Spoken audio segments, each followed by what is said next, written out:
Bonjour à tous, c'est Peldam pour vous présenter aujourd'hui une expérience pour montrer les différentes intelligences. Donc, pour commencer, je tiens à rappeler que tout le monde a une forme d'intelligence qui lui est propre. Aucun de nous n'est plus ou moins intelligent que les autres. Nous avons tous une façon de présenter notre savoir et de l'exploiter à sa façon. Il est donc intéressant d'imaginer que chacun peut être intelligent. Cherchez à vous diversifier. Cherchez à montrer, à exploiter votre cerveau à son plein potentiel. Bien, alors pour commencer, nous allons voir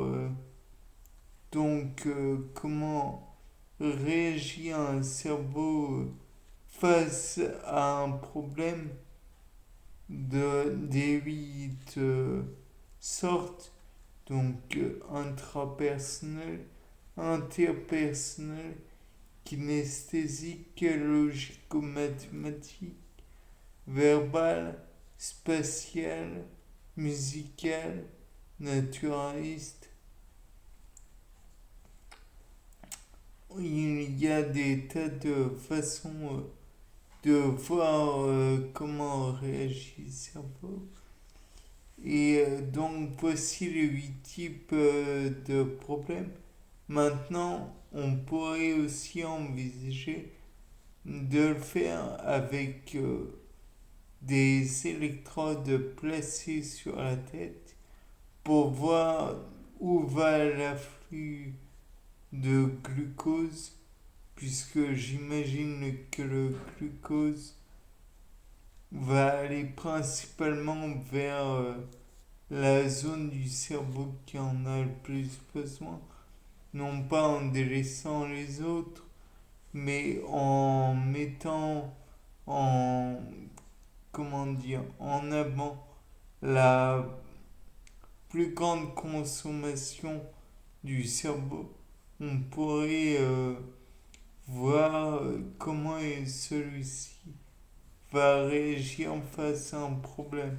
En somme, nous allons utiliser du glucose radiomarqué, peut-être du dioxygène radiomarqué, et comme ça nous allons voir quelle partie du cerveau va être principalement irriguée, bien que le reste ne soit pas délaissé comme je le disais.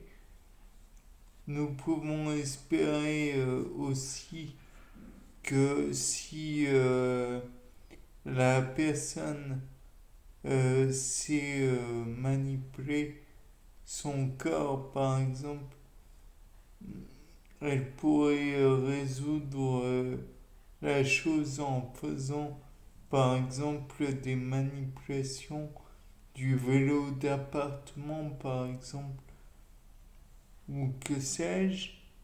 Si c'est une intelligence naturaliste que nous espérons, relever, peut-être que en sentant l'odeur d'une fleur ou le pelage d'un animal, il va savoir réagir, notre cobaye, j'entends.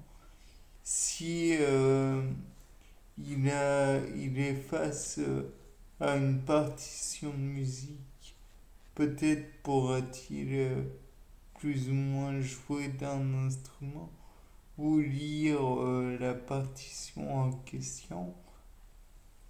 Peut-être que si on le met face à des romans intéressants, bien sûr, ou non d'ailleurs, des grandes œuvres littéraires, il pourrait éventuellement euh, se montrer intéressant et intéressé. Après, dans tous les cas de figure, il faut savoir que la concentration, la consommation plutôt, de glucose sera plus ou moins importante et donc plus ou moins de glucose arrivera au centre nerveux en considération. Mais il faut envisager un autre point. Ce n'est pas parce que le, comment dire, l'aire du cerveau qui est constaté, représenté plutôt sur l'ordinateur est la plus consommatrice, qu'elle sera pour autant la plus développée ou la plus à même de résoudre le problème. Peut-être qu'il faudra d'autant plus de glucose et de dioxygène pour un problème que la personne ne sait pas la résoudre. Peut-être qu'il en faudra très peu parce que c'est d'une simplicité hors norme pour la personne. Donc la question reste ouverte. Est-ce que plus le problème sera difficile, plus la consommation en glucose et en dioxygène sera importante? Peut-être aussi par la suite pourrait-on essayer de faire, comment dire, manipuler des animaux pour voir si eux aussi ont ces 8 types d'intelligence ou si au contraire c'est un autre type d'intelligence. Par contre, pour l'intelligence verbale et tout, je doute que leur donner du Balzac à lire, ça soit une bonne idée. Non, ce que je pense, c'est qu'il faut associer l'animal au problème. Si c'est un animal comme une souris ou un lapin, peut-être qu'il leur faudra un type d'exercice adapté. Je rappelle le problème, la citation plutôt d'Albert Einstein. Si vous jugez, globalement, c'est pas mot pour mot la citation, mais si vous jugez un poisson à sa capacité à grimper à un arbre, il passera toujours pour plus idiot qu'il n'est.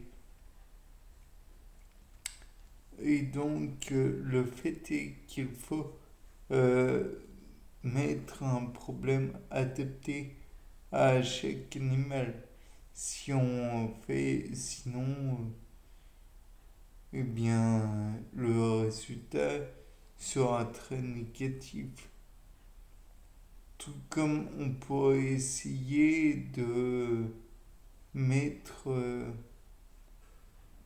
non, des bactéries ne pourront pas faire résoudre des problèmes. Tout que, ou peut-être que si on adapte encore une fois les problèmes, à vérifier. je suis sûr qu'on peut trouver. Bien, c'était Paul Dame pour un nouveau sapin en sucette. Au revoir.